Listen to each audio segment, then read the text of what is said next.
শত্রুরা আবার মাথাচাড়া দিয়ে উঠছে বললেন মির্জা ফখরুল। সোশ্যাল মিডিয়াতে প্রোপাগান্ডা ও মিথ্যাচারের অভিযোগ।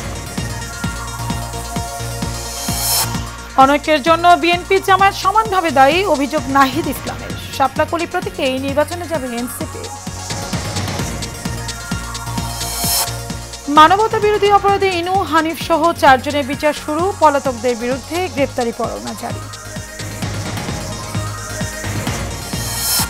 এবং এবারে ইজতেমা, জাতীয় নির্বাচনের পর জানালেন ধর্ম উপদেষ্টা, দুর্গ্রুপে ইজতেমা একসঙ্গে হওয়ার সুযোগ নেই।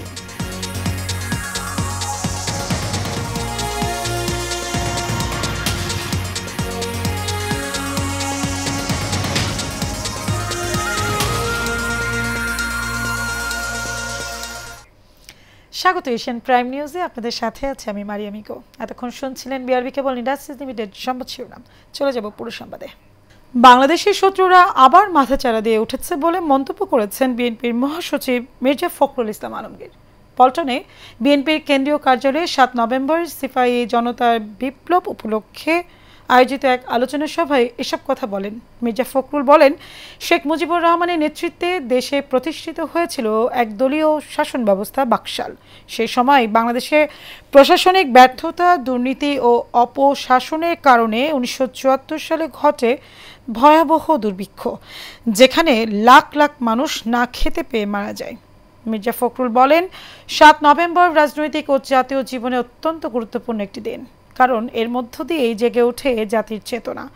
শহীদ প্রেসিডেন্ট জিয়াউর রহমানের সেই দর্শনকে সামনে নিয়ে এগিয়ে যাব গণতন্ত্র, স্বাধীনতা, সার্বভৌম বাংলাদেশের স্বপ্ন পূরণের পথে। তিনি বলেছিলেন, বাংলাদেশের অর্থনীতি তীব্র গতিতে রসাতলে যাচ্ছে। সেই অবস্থা থেকে শহীদ প্রেসিডেন্ট জিয়াউর রহমান বাংলাদেশকে তুলে নিয়ে আসেন। 23 নভেম্বর শহীদ প্রেসিডেন্ট জিয়াউর রহমানকে গৃহবন্দী করে রেখেছিল। সেই অবস্থা থেকে শহীদ প্রেসিডেন্ট জিয়াউর রহমানকে মুক্ত করে নিয়ে আসে এদেশের দেশপ্রেমিক সৈনিক এবং জনগণ। রাষ্ট্র সংস্কার, জাতীয় নির্বাচন ও গণভোট সহ বিভিন্ন বিষয়ে দেশের রাজনৈতিক যে অনৈক্য সৃষ্টি হয়েছে তার জন্য বিএনপি ও জামায়াতে ইসলামী সমানভাবে দোষারোপ করেছেন জাতীয় নাগরিক পার্টি এনসিপির আহ্বায়ক নাহিদ ইসলাম।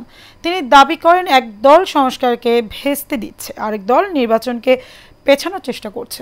রোববার ঢাকার বাংলা মোটরে এনসিপির অস্থায়ী কার্যালয়ে আয়োজিত সংবাদ সম্মেলনে সাংবাদিকদের বিভিন্ন প্রশ্নের জবাব দিচ্ছিলেন নাহিদ। এ সময় বর্তমান রাষ্ট্রপতি পরিবর্তে প্রধান উপদেষ্টা মোহাম্মদ ইউনূসের কাছ থেকে জুলাই সনদ বাস্তবায়ন আদেশ পাওয়ার দাবি তোলেন তিনি। এক প্রশ্নে এনসিপির এই শীর্ষ নেতা বলেন, বিএনপি ঐক্যমত কমিশনের শুরু থেকেই সংস্কারের বিরোধিতা করেছে, নোট অফ ডিসেন্ট দিয়েছে, ফলে তারা কতটা সংস্কারের পক্ষে এ নিয়ে জনগণের প্রশ্ন আছে। অন্যদিকে জামায়াতের কাজে মনে হচ্ছে তারা নির্বাচনকে পেছানোর কোনো দুর্ভিসন্ধিতে আছে। একদল সংস্কারকে ভেস্তে দিচ্ছে, আরেক দল নির্বাচনকে পেছানোর চেষ্টা করছে। এদিকে এনসিপির একটি দল নির্বাচন কমিশনে বৈঠক করে জানিয়েছেন, আগামী সংসদ নির্বাচনে তারা শাপলাকলি প্রতীকেই অংশগ্রহণ করবেন।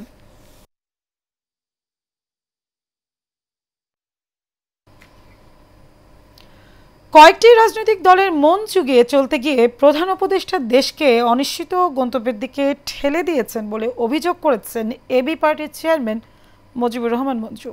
সেগুনবাগিচায় ঢাকা রিপোর্টার্স ইউনিটিতে স্বল্প আস্থার সমাজে সংস্কার ও নির্বাচনী ঐক্যের রাজনৈতিক চ্যালেঞ্জ শীর্ষক আলোচনা সভায় তিনি এ অভিযোগ করেন। আলোচনা সভায় মুজিবুর রহমান মঞ্জু বলেন, সংস্কার সহ দেশে পরিচালনার অন্তর্বর্তী সরকারের নীতিগত কোনো নিজস্ব অবস্থান নেই। আলোচনায় অংশ নিয়ে আপ বাংলাদেশের আহ্বায়ক আলী আহসান জুনায়েদ বলেন, রাষ্ট্রের দুর্বলতা কাজে লাগিয়ে রাজনৈতিক দলগুলোর ক্ষমতায় যাওয়ার মূল লক্ষ্য। ঐকমত্য কমিশনের সংস্কারের সঙ্গে জনগণের কোনো সংযোগ নেই। করতে হয়, সংকটটা কোথায়? দল যদি সংস্কার না হয়, রাজনীতি কিভাবে সংস্কার হবে বলেন? সেজন্য আমাকে অনেকে সমালোচনা করেন যে আমি বিএনপি, আওয়ামী লীগের, জামাতের ওই জায়গাগুলোর সমালোচনা করতে ভয় পাই, যে আমরা তো তাদের অবস্থানে এখনো পৌঁছাই নাই। এবারে ইজতেমা ফেব্রুয়ারি জাতীয় নির্বাচনের পর অনুষ্ঠিত হবে বলে জানিয়েছেন ধর্ম উপদেষ্টা ডক্টর আ.ফ.ম. খালিদ হোসেন। সচিবালয়ে তাবলিগ জামায়াতের 2 গ্রুপ জুবায়ের ও সাতপন্থীদের সঙ্গে বৈঠকে এমন সিদ্ধান্ত নেওয়া হয়েছে। ধর্ম উপদেষ্টা বলেন, বিশেষ পরিস্থিতির কারণে এই সিদ্ধান্ত নেওয়া হয়েছে। দেশে নির্বাচনের আমেজ শুরু হয়ে গেছে, নির্বাচন উপলক্ষে ব্যস্ত থাকবে আইন শৃঙ্খলা বাহিনী, তাই নির্বাচন ও রমজানের পর ইজতেমা অনুষ্ঠিত হবে। এ বিষয়ে সম্মতি জানিয়েছে তাবলিগ জামায়াতের নেতৃবৃন্দ। তবে কারা আগে ইজতেমা করবে এই বিষয়ে কোনো সিদ্ধান্ত হয়নি। উপদেষ্টা বলেন, 2 গ্রুপের একসঙ্গে ইজতেমা হওয়ার কোনো সুযোগ নেই। ইজতেমাটা উভয় গ্রুপের ইজতেমা নির্বাচনের পরেই অনুষ্ঠিত হবে, এটা বসে তারিখ ঠিক করা হবে। নির্বাচন তো আপাতত পিছানোর কোনো লক্ষণ নাই। নির্বাচন তো ফেব্রুয়ারির প্রথম 15 দিনের ভিতরে করার জন্য সরকার একেবারে প্রতিশ্রুতিবদ্ধ, এভাবে কাজ করে যাচ্ছে। নির্বাচন পিছানোর এই মুহূর্তে কোনো পরিকল্পনা নাই। যদি এরকম কোনো পরিস্থিতি দেখা দেয় আমরা আবার বসবো, কথা বলবো কি করা যায় তখন। এখন আমরা নির্বাচন সঠিক সময়ে হবে এভাবে আমরা এগুচ্ছি। ষড়যন্ত্র, উস্কানি, পরিকল্পনা এবং কুষ্টিয়ায় 6 জনকে হত্যার অভিযোগে জাসদ সভাপতি হাসানুল হক ইনুর বিচার শুরুর আদেশ দেন ট্রাইব্যুনাল 2 বিচার নজরুল ইসলাম চৌধুরী বেঞ্চ এই আদেশ দেন। এদিন কাঠগড়ায় দাঁড়িয়ে নিজেকে নির্দোষ দাবি করে ইনু বলেন তিনি রাজনৈতিক প্রতিহিংসার শিকার। চিফ প্রসিকিউটর বলেছেন আসামি দাবি করতেই পারেন, তবে তার দাবি আমলে নেওয়ার সুযোগ নেই। ওয়ালিদ সিদ্দিকের রিপোর্ট। হ্যালো, জি আসসালামু আলাইকুম।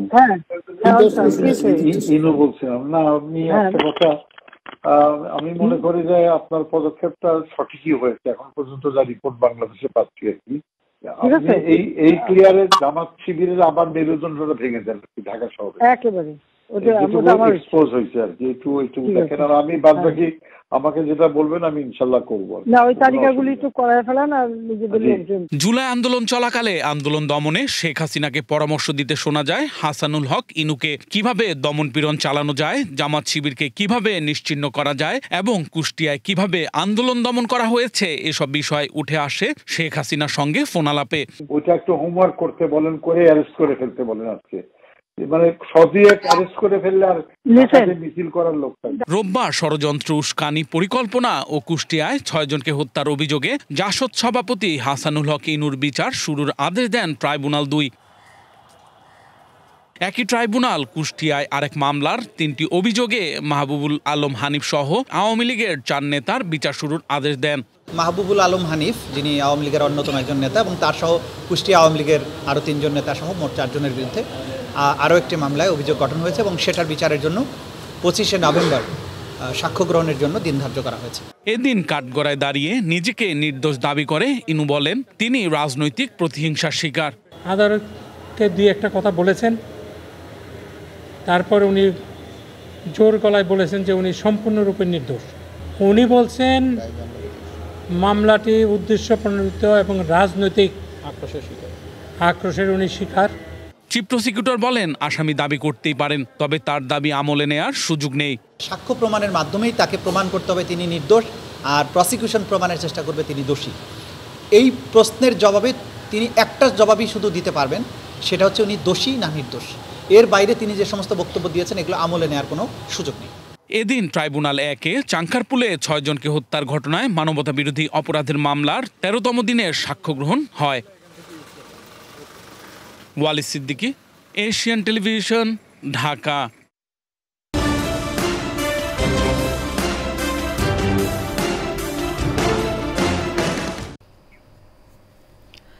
দুর্যোগ ব্যবস্থাপনা ও ত্রাণ মন্ত্রণালয়ের উপদেষ্টা ফারুকি আজম বলেছেন প্রবীণদের প্রতি রাষ্ট্রের আরও মনোযোগী হওয়া উচিত। চট্টগ্রাম মহানগরের সিনিয়র্স ক্লাবে দি সিনিয়র সিটিজেন্স সোসাইটির 8ম বর্ষপূর্তি উপলক্ষে আয়োজিত আলোচনা সভায় প্রধান অতিথির বক্তব্যে তিনি এই কথা বলেন। অনুষ্ঠানের সভাপতিত্ব করেন দি সিনিয়র সিটিজেন্স সোসাইটির সভাপতি সাংবাদিক M.A. মালেক। আরও বক্তব্য রাখেন সংগঠনের যুগ্ম সম্পাদক অধ্যাপক দিলীপ কান্তি দাস, সাধারণ সম্পাদক লায়ন সিরাজুল হক আনসারি, সহ সভাপতি ইঞ্জিনিয়ার A.M. কামাল উদ্দিন চৌধুরী ও লায়ন কবির উদ্দিন ভূঁইয়া, উপদেষ্টা ডাক্তার মাহবুবুল হক চৌধুরী সহ অনেকে।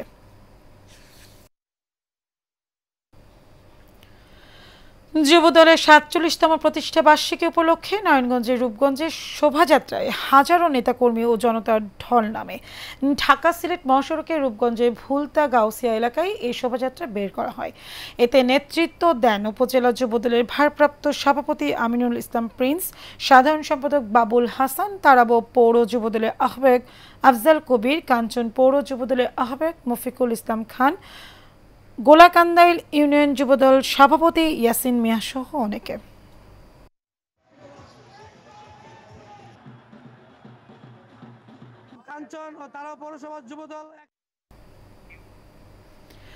বিএনপির ভারপ্রাপ্ত চেয়ারম্যান তারেক রহমানের রাষ্ট্র কাঠামো মেরামতে ৩১ দফা কর্মসূচি আলোকে গাজীপুরে কোনাবাড়ী মেট্রো থানা বিএনপির উদ্যোগে লিফলেট বিতরণ ও ধানের শীষের পক্ষে মিছিল হয়েছে। ঢাকা টাঙ্গাইল মহাসড়কের কোনাবাড়ী এলাকায় এই কর্মসূচি আয়োজন করা হয়। এতে গাজীপুর ১ আসনে বিএনপির মনোনয়ন প্রত্যাশী মুজিবুর রহমানের পক্ষে ভোট প্রার্থনাও করা হয়। অনুষ্ঠানে নেতৃত্ব দেন উপজেলা বিএনপির সাবেক সহ সভাপতি মিজানুর রহমান শেলী, পৌর যুবদলের সদস্য সচিব আমজাদ হোসেন, পৌর স্বেচ্ছাসেবক দলের আহ্বায়ক SM বেলায়েত হোসেন, শাহিনুর রহমান, শাহরিয়ার সহ অনেকে।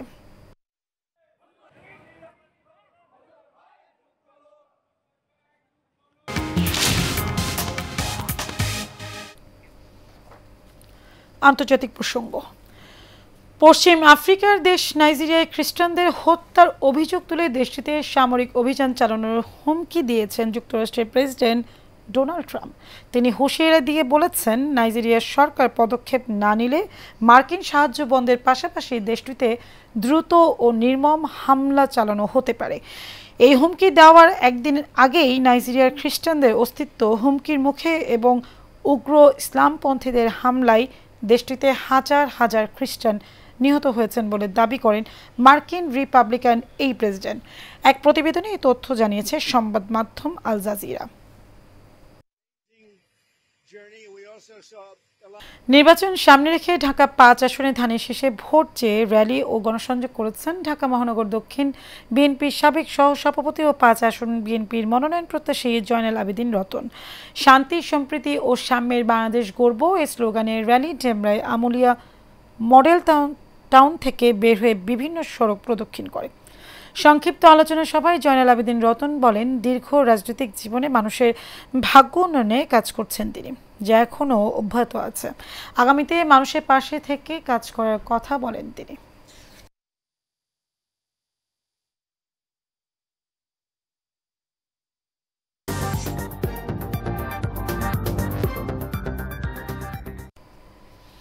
চট্টগ্রাম সংবাদ।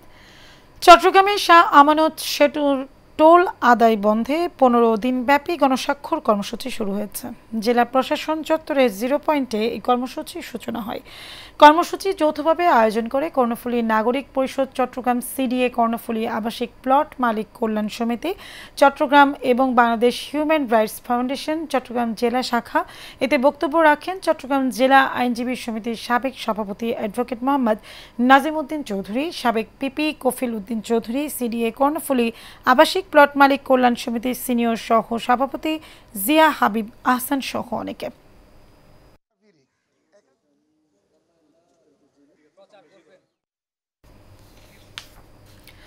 চট্টগ্রামের আগ্রাবাদে আইসক্রিম প্রেমিকদের জন্য যাত্রা শুরু করলো লা জেলাটোরিয়া।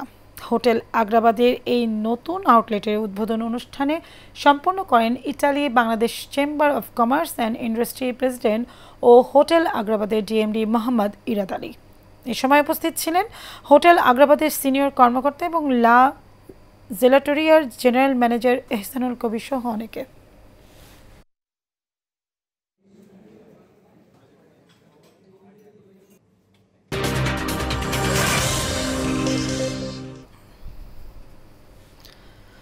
জানাবো খেলার খবর। তৃতীয় ও শেষ T20-তে সাউথ আফ্রিকাকে 4 উইকেটে হারিয়ে সিরিজ জিতেছে স্বাগতিক পাকিস্তান। লাহোরে টস জিতে ব্যাট করতে নেমে শুরুতেই পাকিস্তানের বোলারদের তোপের মুখে পড়ে সাউথ আফ্রিকা। শাহিন আফ্রিদির প্রথম ওভারেই 2 টপ অর্ডারে ব্যাটারকে সাজঘরে ফেরান। শেষ পর্যন্ত 9 উইকেটে 139 রান সংগ্রহ করে প্রোটিয়ারা। জবাব দিতে নেমে বাবর আজমের হাফ সেঞ্চুরিতে ভর করে 1 ওভার হাতে রেখেই জয়ের বন্দর পৌঁছায় স্বাগতিকরা। বাবর আজমের ব্যাট থেকে আসে ৬৮ রান, এতে ২-১ ব্যবধানে সিরিজ জেতে পাকিস্তান।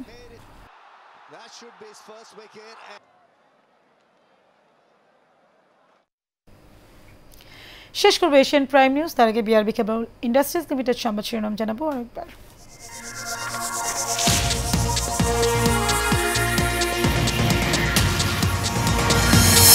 শত্রুরা আবার মাথাচাড়া দিয়ে উঠছে বললেন মির্জা ফখরুল, সোশ্যাল মিডিয়াতে প্রোপাগান্ডা ও মিথ্যাচারের অভিযোগ। অনেকের জন্য বিএনপি জামায়াত সমানভাবে দায়ী, অভিযোগ নাহিদ ইসলামের। শাপলাকলি প্রতীকেই নির্বাচনে যাবে এনসিপি।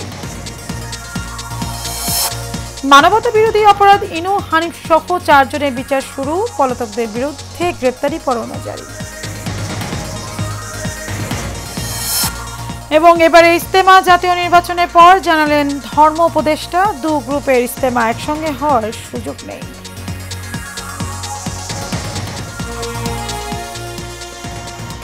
এশিয়ান প্রাইম নিউজ এই পর্যন্তই, পরবর্তী সংবাদ দেখার আমন্ত্রণ রইল। ধন্যবাদ সবাইকে।